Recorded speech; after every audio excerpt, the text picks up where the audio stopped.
Right now, we still have the annex is still being remodeled, and once that is done, they'll move those folks that are part of the inmate worker program back into that facility. But they're actually looking at starting that program up probably within the next couple of weeks, and having that in advance of them moving back in. So, how would you describe the situation down there operationally right now, as far as safety, and especially for the workers there and for the inmates as well?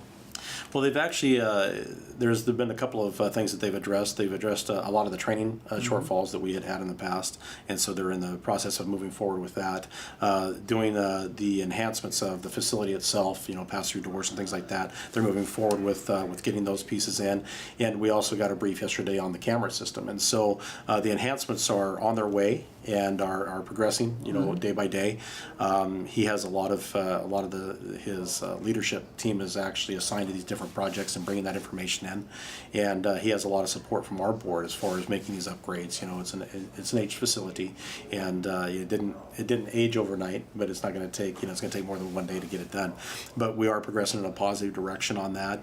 The morale is very high over there, and we do have some folks that are moving on to other entities, and actually enhancing in their career to other law enforcement entities, and so that will create just a little bit of a vacuum as far as staffing goes.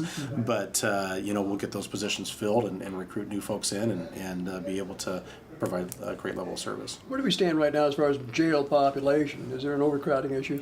We don't have an overcrowding issue at this time. Generally in the spring we have a tendency to see our inmate population grow as spring hits, but right now we're really actually in pretty good shape.